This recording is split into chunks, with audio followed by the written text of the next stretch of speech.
Well, April 2025 is over, so now let's go back and recap some lost media found in that month.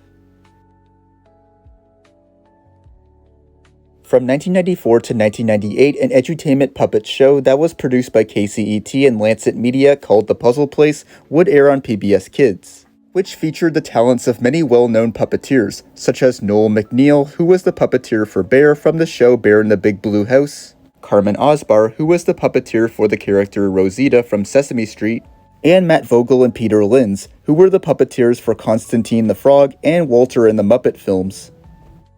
The show was known for tackling topics such as racism, sexism, handicaps, and death, along with promoting diversity, open communication, and compassion, centering around a multi-ethnic group of puppet children from different parts of the United States who gather and socialize at a special kids hangout area known as the Puzzle Place. During the show's 4-year run on PBS Kids, it aired over 75 episodes in a span of 3 seasons. And as of making this video, a good portion of the show's episodes are either completely lost or partially lost. However, on April 1st, 2025, a Season 1 episode of the show titled At the End of Our Rope was partially found, with it having what can be described as the worst audio quality ever imaginable.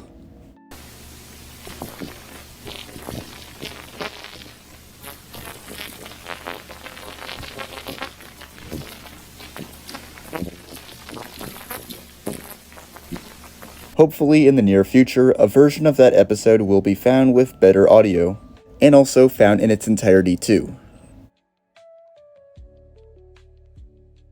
Magic Mountain, or Magic Valley as it's known in China, was an Australian/Chinese children's television series that was produced by China Central Television, Southern Star Entertainment, and the Australian Broadcasting Corporation, that aired on television from 1997 to 2004 on ABC TV's ABC for Kids programming block and in China on Central China Television until 2013, with it also airing on Nick Jr. in the UK, on TVO in Canada, and on TVNZ2 in New Zealand. The show was a full-body puppet show aimed at children from the ages of 2 to 5. And it centered around the adventures of 4 national and iconic creatures of China, which were a tortoise, dragon, lion, and panda, who were all friends with each other, with the dragon who lives in a cave being very wise and possessing magical powers that often get the other characters out of trouble. The panda being a little bit vain but still a likable character who is quite smart, the lion being very playful, full of ideas, and constantly getting into mischief, and the tortoise being a motherly figure who was always looking out for the others and trying to help them. The show aired over 52 10-minute episodes in a span of 2 seasons, with the first season having 5 VHS releases in Australia, with them each containing 4 episodes, while the entire show received a VCD release in China. And as of now, the series has yet to have a DVD release anywhere. Considering that all episodes from Magic Mountain were released in China, you can make the assumption that all the Chinese dubbed episodes are currently found. Which is true, by the way, since they all eventually did get found in a span of several years. As of making this video, a total of 10 episodes from the show are either completely missing or partially missing their English dubs. And the show's most recent English dubbed episode that was found was titled Runaway Lion, which got found on April 2nd, 2025. Which can be watched on YouTube for anyone who wants to see it.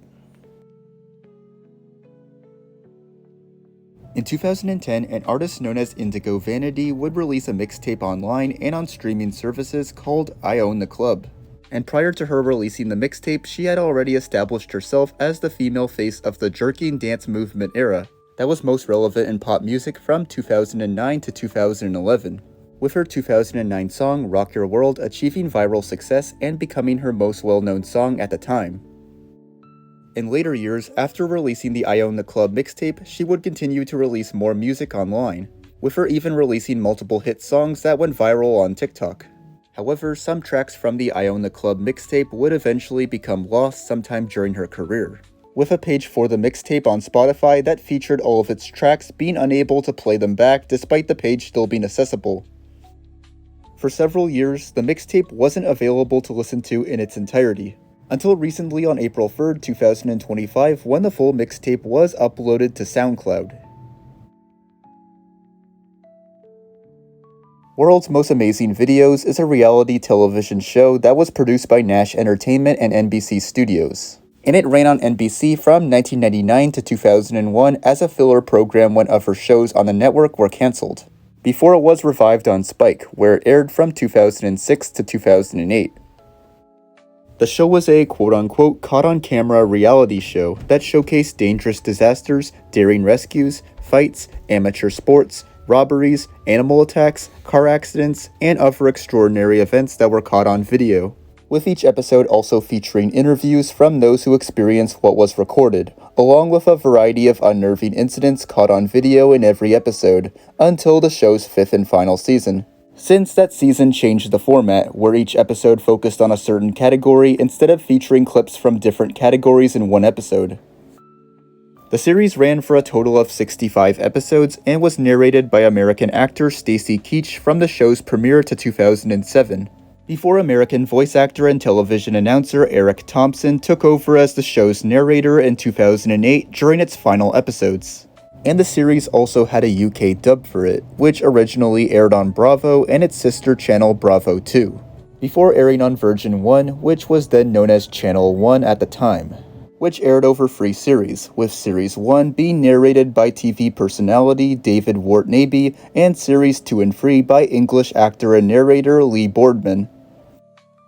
According to the Lost Media Wiki, only 2 episodes from the UK version of World's Most Amazing Videos are entirely found, which were episodes 9 and 15 from Series 1. However, all the other episodes are either partially lost or entirely lost, which is mostly a result of a lack of recordings of UK dubbed episodes due to the version not being as popular and well known as the American version. However, a partial recording of an episode from the UK version did surface online on April 5th, 2025, which was a 35-minute recording of the 3rd episode of the show's 2nd series. That was uploaded to YouTube by Blue Frog, who credits World of VHS for providing the recording. And also, in case you were wondering, the length of an episode from the UK version is close to 40 minutes. That is, if you don't count the show's intro and end credits. So basically, they are like 39 minutes and something seconds in length, which leaves a couple of minutes left of the newly partially found episode to surface, which in my opinion have a good chance at surfacing, since Blue Frog was the channel responsible for uploading the show's only 2 completely found episodes.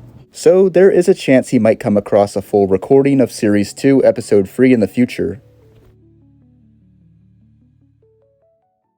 Codename Kids Next Door is an animated series that was created by Thomas Warburton, who is better known as Mr. Warburton, and it aired new episodes on Cartoon Network from 2002 to 2008, with it airing over 81 episodes in a span of 6 seasons, which all happened after it premiered a pilot on the network sometime in mid-2001, during the Big Pick 2 on Cartoon Network, which was a special broadcast event that showcased 11 pilots for different series, with one of them eventually becoming greenlit if it wins the most votes in a viewer's poll by the network, and Codename Kids Next Door won the poll, therefore causing it to become a full series.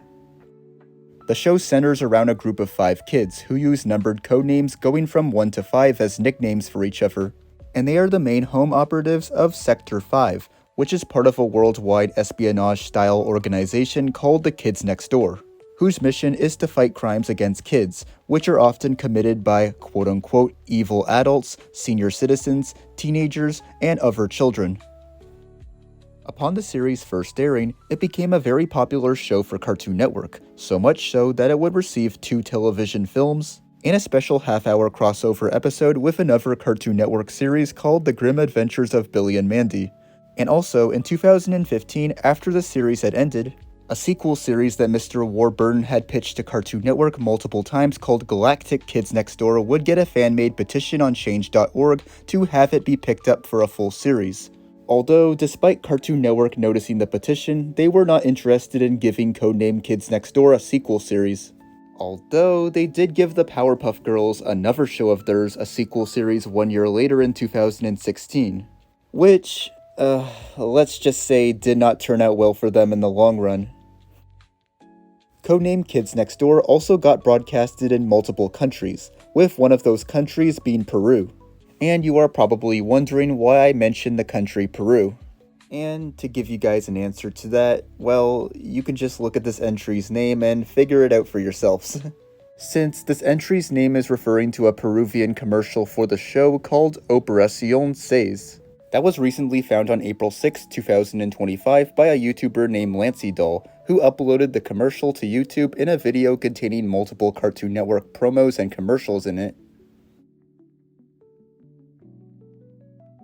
10 years ago, a Reddit user named Rawl315 made a post to the Tip of My Tongue subreddit, which, if you don't know what that subreddit is for, it's basically a place where users try to give details about things they can't seem to know the name of, and users help them identify what they are looking for.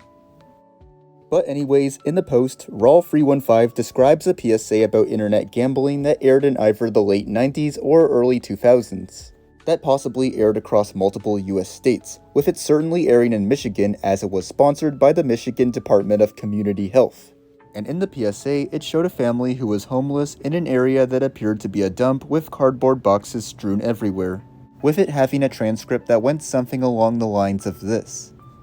"We've lost our home, our car, our savings, all because our son gambled on the internet. I told you I was sorry.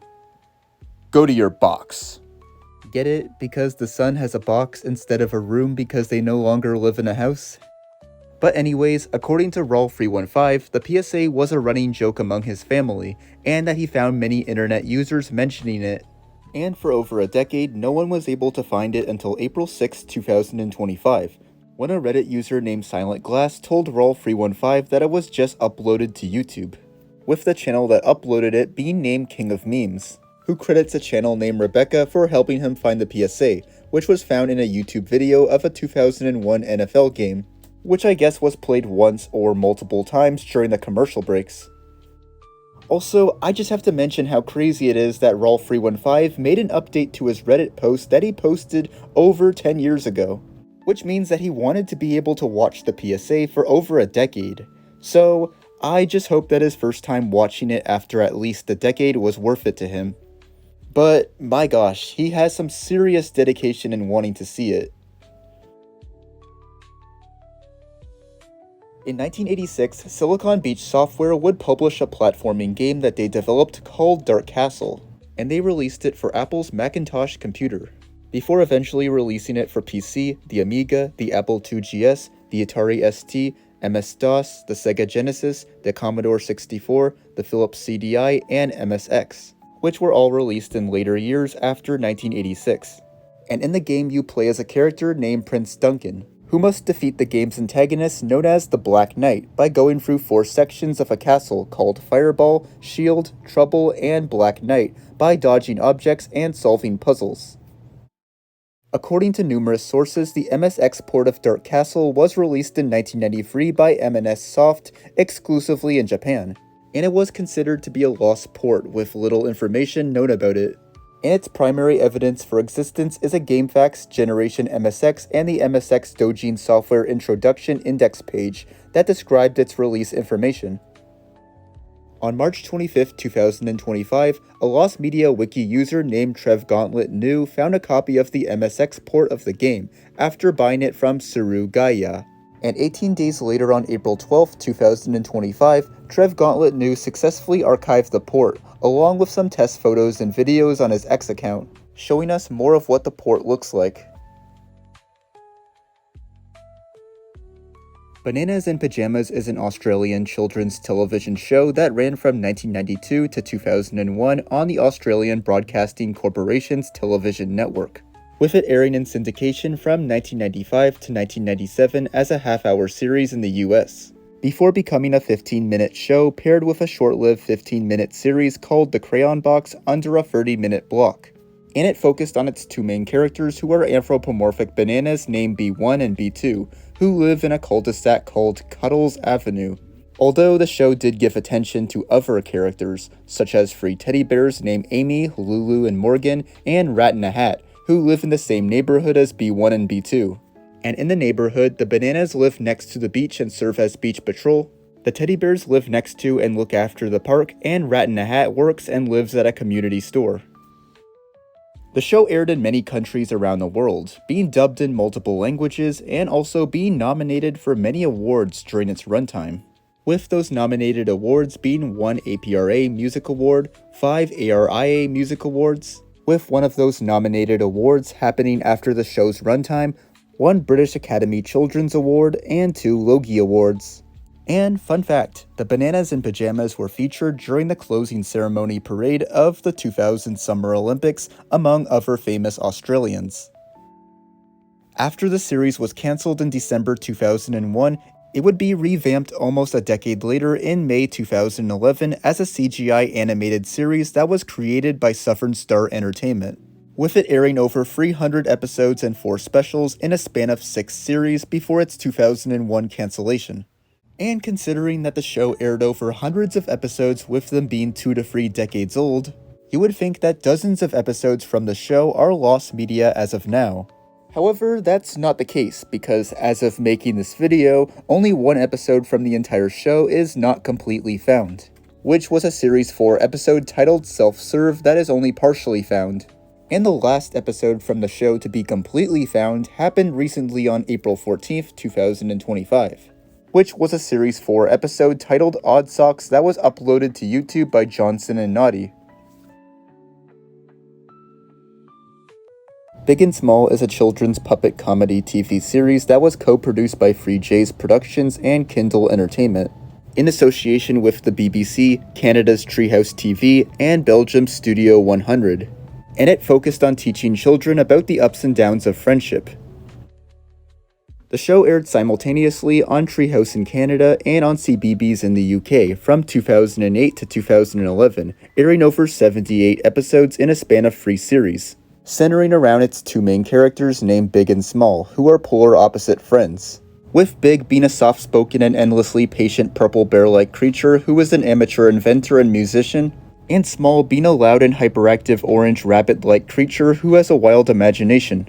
And despite the 2 being friends, they get into conflicts in each of the episodes that drive their main plots. However, at the end of every episode, they end up resolving their conflict, with each episode featuring at least 1 song that reinforces the episode's plot. All of the show's episodes had a Canadian and UK dub for them, with the Canadian dub, aka the Treehouse version, featuring puppeteers/writer-directors Todd Doldersum, Jason Hopley, and Jamie Shannon as performers and voice actors, and the UK dub, aka the CBeebies version, featuring veteran comedian Lenny Henry voicing both Big and Small, with actress and singer Imelda Staunton, and later actress Tamsin Heatley in supporting roles. And as of making this video, all but 1 of the show's UK dubbed episodes are completely found, with that 1 episode being the series 2 episode Spring Fling, which is only partially found. However, all of the show's Canadian dubbed episodes are completely found, with them all being completely found on April 14th, 2025, when the entire 3rd season was uploaded to Mega by PixarFan8695, making the entire Canadian dub completely found.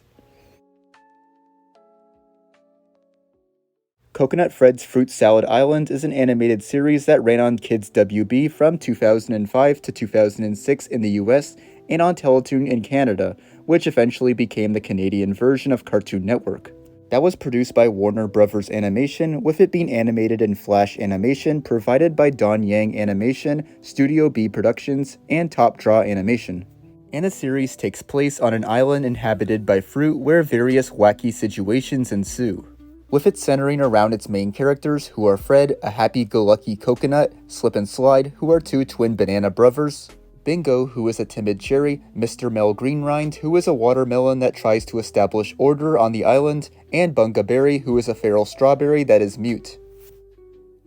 Upon the series' first airing, it was criticized due to its obnoxious over-the-top humor and for it being too similar to SpongeBob SquarePants. But while the show did receive criticism and mixed reviews, it did have an interesting backstory behind its journey to get greenlit by a network, with that journey beginning sometime in 2002 when, believe it or not, the show was originally intended to be pitched to the Disney Channel. However, a meeting with Warner Animation's Senior Vice President of Development Christopher Keenan would change the mind of Coconut Fred's creator Sammy Oriti, after he saw Coconut Fred while Oriti was attempting to pitch another project, to which he liked Oriti's idea and decided to buy the project so it can air on Kids WB. To which Sammy Oriti then made a pitch pilot for the series on November 12, 2002, to show it to the network in hopes of it getting greenlit, to which it ended up getting greenlit unsurprisingly.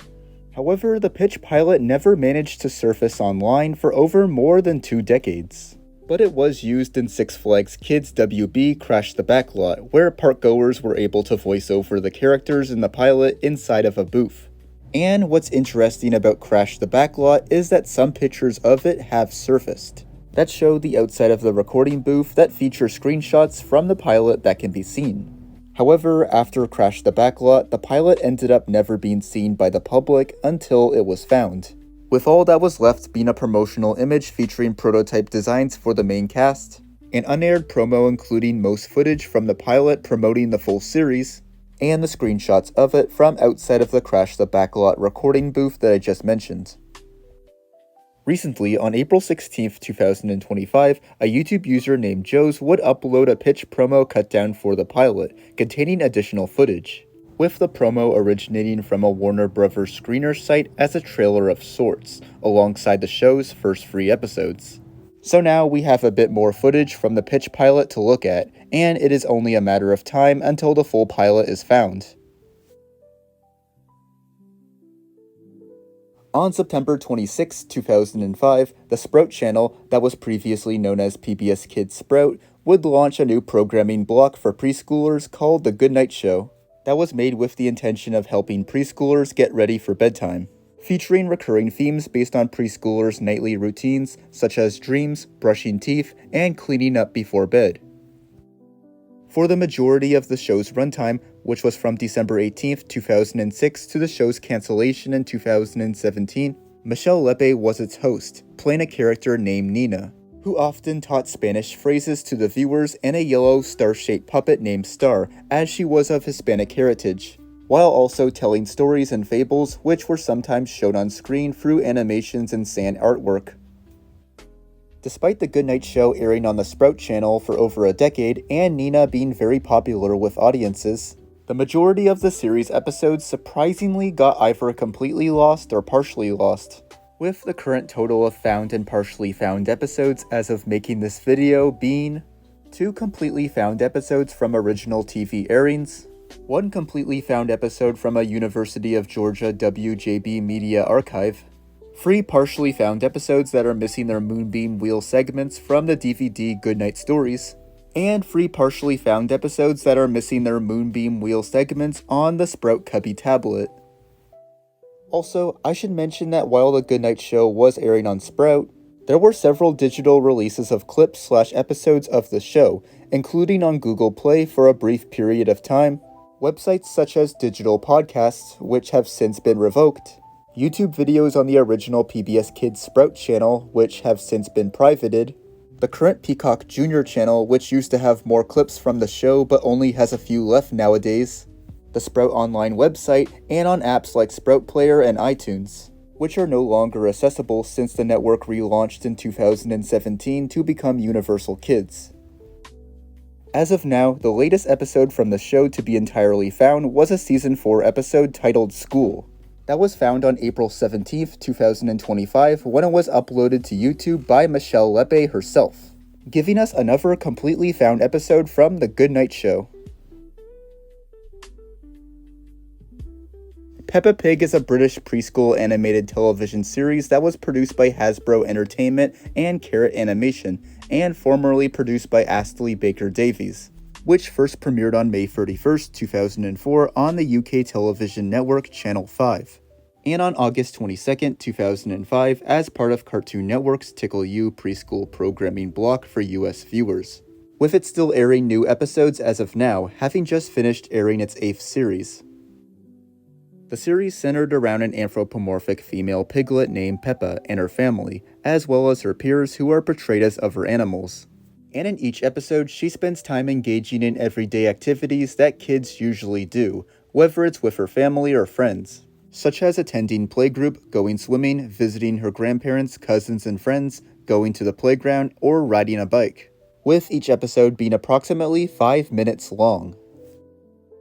During the time when Peppa Pig was first being shown to American viewers on Tickle You, the characters' voices in the episodes were dubbed to make them talk without their British accents. However, it received poor ratings from viewers during its almost year-and-a-half runtime, with its runtime ending in 2007. and ever since it ended, all US releases and airings of the show have used the British dub.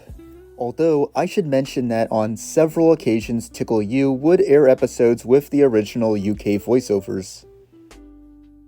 The US dub for Peppa Pig doesn't really have much information known about its voice actors. But we do know that a voice actor for a character named Susie Sheep was voiced by someone named Elaine Torres, who said that she voiced the character. And we also know that the characters Emily Elephant and Richard Rabbit were voiced by someone named Chloe DeLandis, who stated that she voiced the characters on her resume.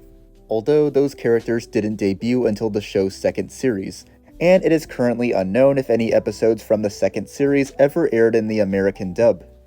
Also, according to DeLandis' resume, the recording studio she recorded her lines in was called Crom Studios. According to the Lost Media Wiki, there are over 52 episodes for Peppa Pig's US dub, with only 10 episodes being completely found, as well as 10 episodes being partially found, with the most recent episode getting partially found occurring on April 19th, 2025, when a YouTuber named GazmJ4 uploaded a 3-second clip from an episode titled Polly Parrot, which was found from a compilation of Tickle U bumpers from a YouTuber named Crown Prince Double P 2.2. Although, considering how short the clip is, it might be kind of an exaggeration to call the episode partially found for some of you. However, because US dubbed episodes are very hard to come by due to them never being officially released after they aired, I consider this finding a win. Monster Farm is an animated series that had its episodes produced by Saban Entertainment, which is now known as BVS Entertainment, that aired on Fox Family in the US, which is now known as Freeform, on a block called The Basement, and on Fox Kids internationally. The series centered around a young man named Jack Haley, who inherits a farm from his great-uncle Harloff, to which, upon first arriving at the farm, he finds a bizarre group of monster farm animals. Together, him and the animals must work to help him save the farm from anyone who is a threat to them. According to a German website, which is the website you are currently seeing, there were over 52 10-minute episodes of Monster Farm that were produced, which aired until March 30th, 2000 on the German TV channel Kika, which is now known as Kika without the period in the middle, with reruns airing until 2006, and only 26 of those episodes ever aired in English and Russian, airing in 13 pairs of half-hour episodes.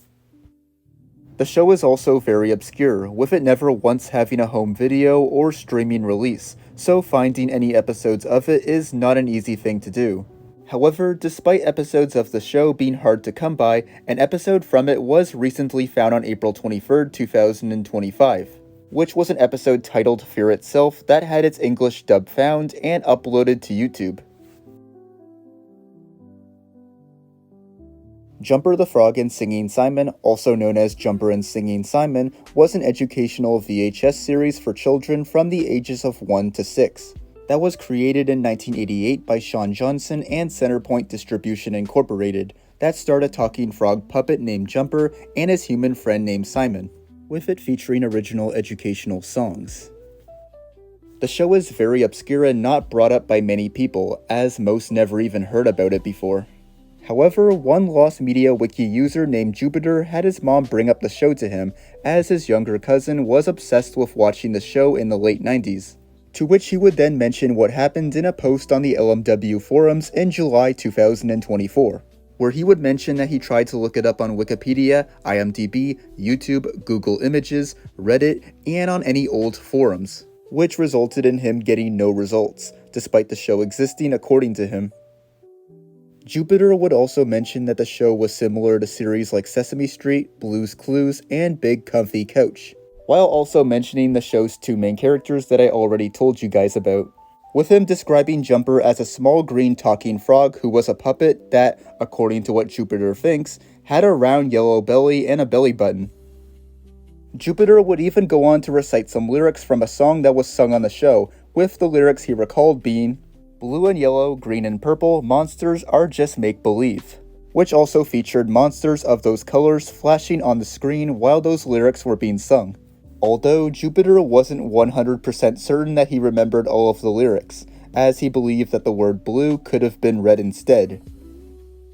Jupiter mentioned that his dad found VHS tapes of episodes from the show, which was interesting to Jupiter, as he never once seen it air on television, which made him assume and mention in his post that the show was an obscure direct-to-VHS series. That was most likely from the 90s, with the possibility of it being from the 80s too, with it being either an American or Canadian show.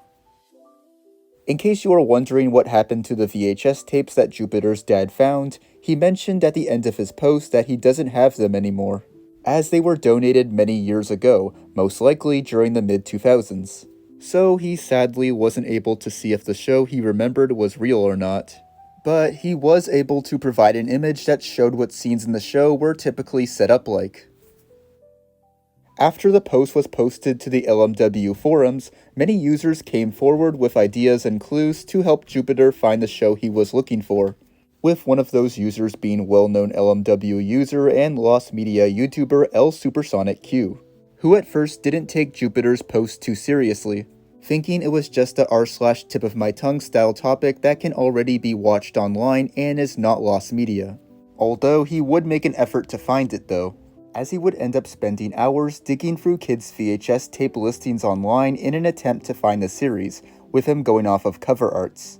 But long story short, because I would be here all day explaining this entry since there's a lot to talk about, L Supersonic Q would end up posting some episodes from the series to his second YouTube channel that were from a VHS tape that he bought online, which was the first in a series of VHS tapes of the series that was called Jumper and Singing Simon, which was made in 1988. There is so much more details for this entry that I wish I can cover, so if you guys want to know more about how the search for Jumper and Singing Simon went, I will link to videos that L Supersonic Q made about the series, as he goes into great detail about how the entire search went. As of now, there is no evidence that Jumper the Frog and Singing Simon ever aired on television, so it can be assumed for now that the series was a direct-to-VHS series. Hey guys, I'm just here to give you all an update that while I was making this video, another episode of The Goodnight Show got found by Michelle Lepe on the 25th, which was an episode titled Bedtime Routines. So yeah, there's a quick update for you guys. And those were pieces of lost media that were found in April 2025. Before I end this video, I need to make a quick announcement, which is that I will be making videos about lost media found in 2025 every 2 months instead of every month like I was doing before. And I am doing this because I want to dedicate some time into making videos about other types of lost media, whether they be videos talking about one specific lost media case or lost media list videos. So you can expect the next video on lost media found in 2025 to come out right after June 2025 is over, and it will cover lost media found in both May and June 2025. And until those months are over, I will see you guys in my next video about lost media found in 2025.